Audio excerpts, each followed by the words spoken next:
Good morning and welcome to Family Jewels. I'm Colton Bartell, And I'm Audie Bartell. and we are both graduate gemologists here at Suzann's Custom Jewelers. And today we're actually starting a series that we're going to be talking about because, well, we can't cram it all into one. So today we're going to start off with talking about treatments. And so over the next couple weeks, we're going to be talking about different stone treatments that are fairly common in the jewelry industry. And we're going to talk... So common that we don't talk about them. Yeah, pretty much.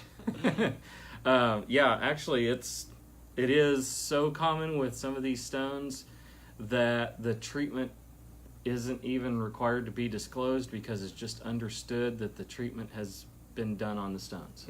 It's understood by us, but for the most part, the public doesn't have any clue. Public doesn't know, but pretty much the entire industry, it's just Taken for granted. It's been done for so long that it's it's just the way it is. Yeah, actually, it's so commonplace that with some of these treatments on some of these stones that it's a big deal if they aren't treated. Yeah.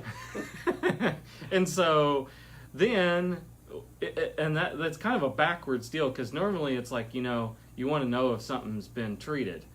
On these, it's you want to know if it hasn't been treated. Right. And so, yeah. But the ones we're going to talk about, one of these stones in particular is very, very common that probably everybody has seen. And the other one, maybe not as much, but probably seeing more of it now than you did maybe 10, 15 years ago. But they're both undergoing essentially the same treatment to get to about the same color. Okay, well, I'm not sure which one you're talking about, but I know it's one of those two. Yeah.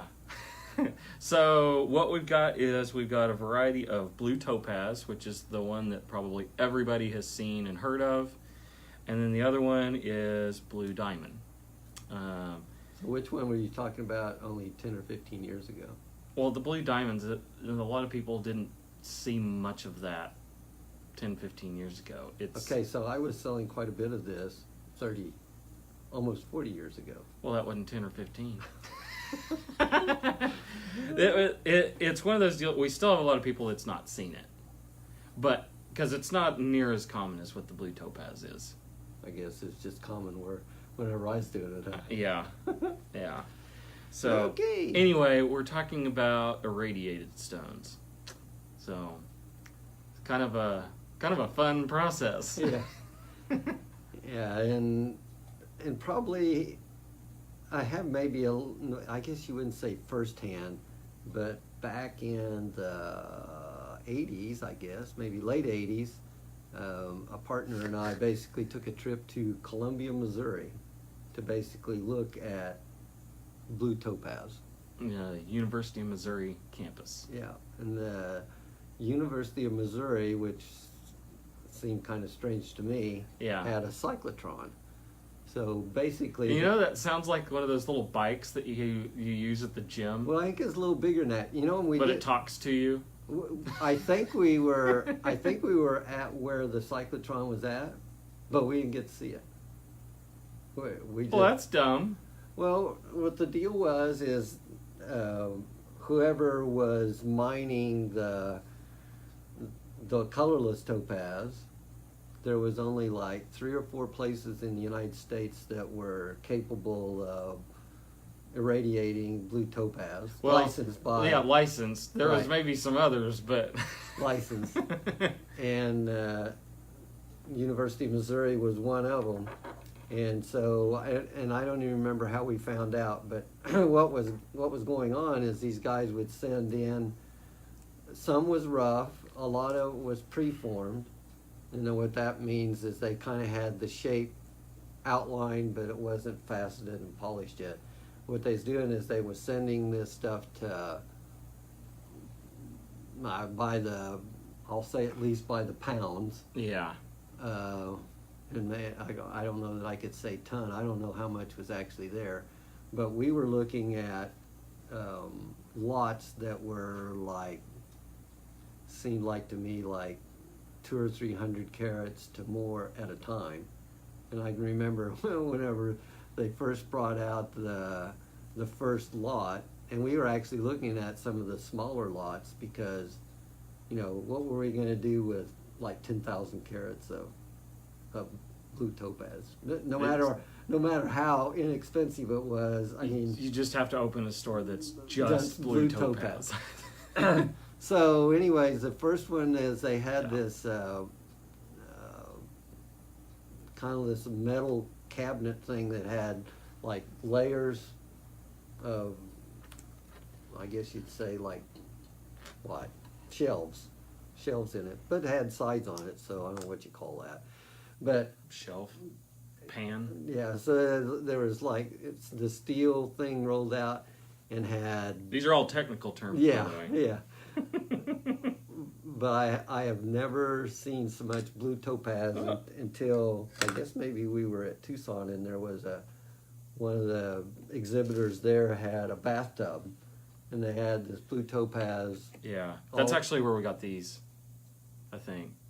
No, It's been a while. I know we got these in Tucson, but I Yeah. couldn't remember if that was the same place or not. no. But they had some really wild colors. I mean, this one alone, this one's called Glacier Blue, and it's like a deep blue topaz. This stuff, it almost doesn't look real.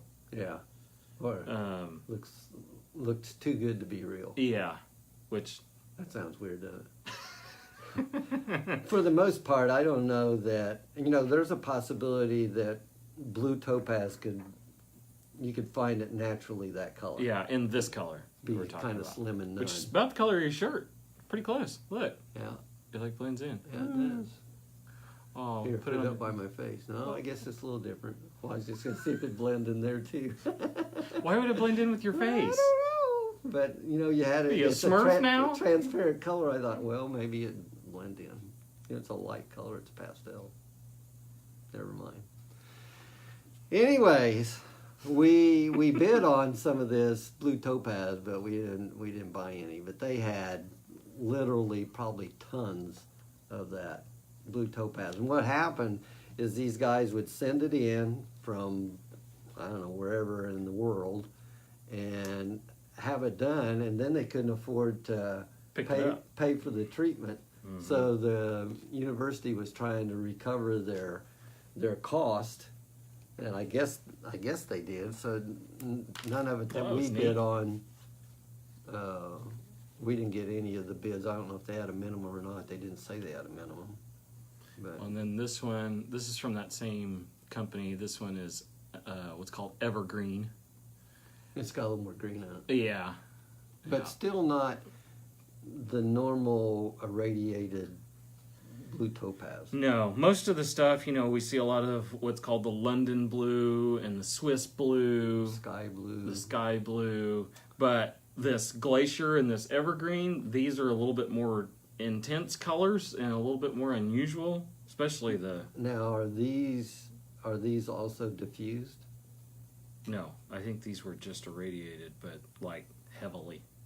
I think There might be there's some on the I on think these. there's maybe some diffusing. Yeah, which is another treatment that we'll Which we talk will- about. later. Yeah, not in this one. Yeah, and the reason we kind of started off with this one is we had a customer come in and was looking at blue topaz, and you know they pretty much, maybe not so much in Texas because there is some blue topaz, natural blue topaz Mhm. produced in Texas, but it's really light. Yeah, it's, you know, a lot of times people get it confused with aquamarine.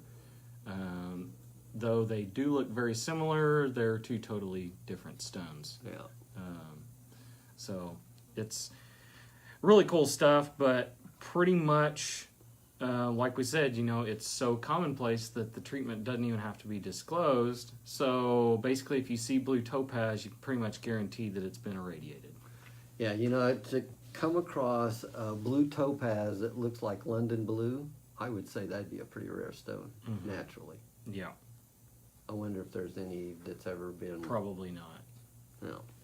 So maybe, you know, we've talked about this a little bit, but maybe you want to tell them exactly what this irradiation is and what a cyclotron is.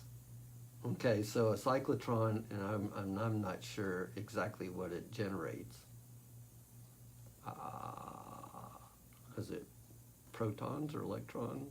I think it's electrons. But they basically bombard this thing, creates these electrons, and basically bombards the stone and knocks. I think it would be electrons because it's Might have to basically look that up. an electron accelerator, which is what that cyclotron thing is. Yeah. So So, anyways, yeah. it's basically distorting the lattice Yeah. structure of it. It's a radiation. Right. So it's basically a nuclear type reaction in the stone. And there's no residual. Well, there is, but Not once it gets to us, Right. because they do have to go through a cooling period Right. before they can be released, because and that's why they come out as hot stones. that's why that there was only like 3 or 4 places licensed to do this in the United States. Yeah, because you'd really hate to like get one in your ring and it still be a hot stone, and now you're Got a burnt spot on your finger. yeah from the radiation. So But you wouldn't want to walk around and somebody like. You go through like airport security and you set off like a Geiger counter or something like that. Well, it's got a nuclear ring on. Do they have a Geiger counter? I have no idea. I wouldn't put it past them. I'm not going to try. Yeah. Yeah. So, and then after that, they can intensify the color by heating. Mhm. So, Or diffusion, or diffusion. which we'll talk about But later. most of the time it's heating. Yep. So that London blue is, and they're probably not going to tell me. I don't know exactly how much heat they have to use or how long they have to do it to get to a certain color. It's kind of like a recipe for a restaurant. Once they figure out what they really like and how they can, repeat it. A lot of times they don't give out those kind of details We may be able very to freely. find out a little bit, Yeah. because that would have been done because we've seen varying shades at Missouri. Missouri. Yeah. So they must have done some of that there. Yeah, which I'm sure that they do. But basically, when it comes down to it, with blue topaz, this is an extremely common practice. Nearly everything out there that you're going to see in the blue topaz is going to be irradiated. Except some of the, and I don't remember now where we're at in Texas, they do get Yeah. some Natural. natural, and a lot of that's done in what they call a lone star cut. So it's actually got a star in the center of the stone. But fairly rare to find that stuff. Yeah. So the next one we're going to talk about, and I don't have like real big examples of this stone here, but we're actually going to be talking about blue diamond. There is a natural counterpart to this, just like the blue topaz, but it's even more rare than the blue topaz. Right. So with blue diamond, there's varying shades out there, and naturally it's going to be extremely expensive stuff. Can easily fetch, over $1 million per carat for nicer stuff, especially in bigger stones. Some of the records set out there for price per carat stones at auction have been blue diamonds. So there is a demand for them, but there's not a lot of them. So they figured out they could irradiate them. And then we just will bring this up since we have it or whatever, is the largest blue diamond in the world sits in the Smithsonian. And so the Hope diamond is actually a natural blue diamond. It's got a little, what is it, a gray modifier or whatever in it. But, yeah, and it's 40 some carats. It's good size. Yeah. Yeah. So, but anyways, I would say most irradiated stuff looks a little bit different than what the natural stuff Yeah, does. almost all of it that I've seen has a little bit of a green modifier to it. Right. And what we mean by modifier is basically you have a main kind of hue or color to the stone, and then you have like a little tinge or a shade of Secondary. another color that kind of comes in to kind of modify that color a little bit.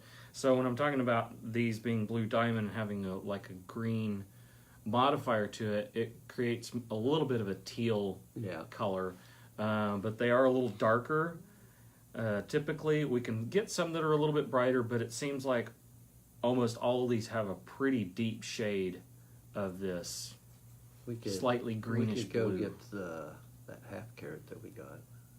Yeah, I might be able to see it on here with these. Yeah, you can see it. Yeah.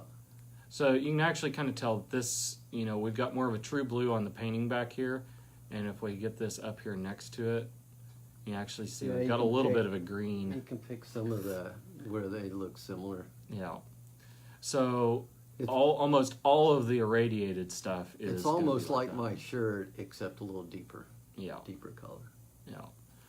So it's really pretty. You can get really bright stones sometimes if we can get them cut really well, but they're typically going to have more of a darker overall tone to them. Right. And then they almost always have that green modifier to them.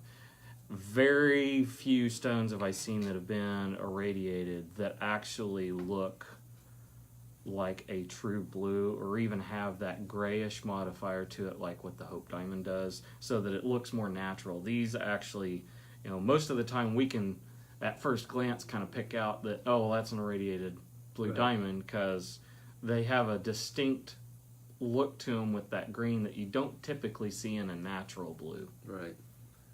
Not like we've seen a ton of natural blues either. Right. But But there's part of this is because of this treatment is causing a little bit of that. But in natural blue, what's causing that color is boron, and in these we're using that irradiation to basically modify the stone, and only certain types of diamonds can this be done on. Not all diamonds will irradiate to this blue color. They have to be a certain type of diamond. but So- they can irradiate and get different colors. Yeah, So Yeah. we've got a third of a carat green one somewhere, and it's kind of like an army green. mm-hmm. Though you can get pretty vibrant greens too. My wife's wedding ring, that one's actually a pretty vibrant green. It's got a little bit of a brown modifier to it, but it's still pretty bright. And you can get some yellows out of there that are a little bit brighter, and then you can also get some oranges occasionally. But typically, like if you're talking reds and pinks and purples, that's a whole different deal. So yeah, that one I don't know if you're gonna be able to really see it. Yeah. This is almost an olive green. Yeah. Do we have some pictures in this little deal here? Yeah. And those are all naturals. Yeah. So, with green, what naturally causes a green You hue? can kind of see that. Oh, yeah. It's probably a little bit of a yellowish green, a little bit of like an olive. Yeah. If Normally the greens that I've seen are kind of a so, there's green diamond there. This one's natural color, but the radiated stuff can get really close to this because what's actually causing green in natural diamond is radiation. Unfortunately, with most of this, it's just confined to the surface of the stone. So once you cut it, you end up with a colorless stone, or it's a really, really light color. So to have real intense colors like this and really vivid is pretty unusual. Yeah, then a lot of times that green could be patchy. Yeah. and see some color zoning and stuff like that in it. But there's a bunch of different stones out there that undergo this type of treatment for various reasons, or to get various colors. But probably the most common ones you're going to see out I there. think is they gonna be also the blue do it on topaz. black diamonds. Yeah, they do. To To even out tone and color. Yeah, because They look a little bit diamond, patchy. a black diamond is weird because it's actually the opposite of white. And a white diamond you don't Well, want. that doesn't sound that weird. Well, it does kind of because on a white diamond you don't want to see any black, and on a black diamond you don't want to see any white. Yeah. So there's some if you just did natural black diamonds, then it'd be like you're gonna They see. kind of look salt and peppery. Yeah. Yeah. And so, yeah, what they end up doing is Irradiate them to even out the color across the whole stone so Yeah. that they look even. but the even natural tone. blacks are more expensive than the irradiated blacks. Yeah. But it's difficult to tell them apart. Yeah, it is. Yeah. In fact, I'm not sure I would be able to tell them apart. It'd be difficult. What would you have to do there? Send it to a lab. Yeah. So anyway, there's a lot more that goes into this that we just don't have the time to talk about on here. So if you guys do want more information and you'd like to learn a little bit more about irradiation or any of the other treatments that are done to gemstones in the industry, you can always visit us here at Susann's. And we are located at 4226 South Alameda in the Town and Country Shopping Center here in Corpus Christi. You can visit us online at susanns-jewelers.com, always right here on Facebook, and be sure to check out our Instagram page. And if you like this video, please give it a thumbs up and share it with your friends. And be sure to subscribe to our YouTube channel where you guys can get updates on new videos that we post, as well as check out some of the past videos that we've done on other stones, and you can kind of learn from those. So if you guys have any suggestions for ones that you'd like to see in upcoming episodes, please comment below or send us a message via Facebook. And if you have any questions in the meantime, you can give us a call at 361-991-7565. Thank you guys for joining us, and we will see you next week. Thank you. Bye.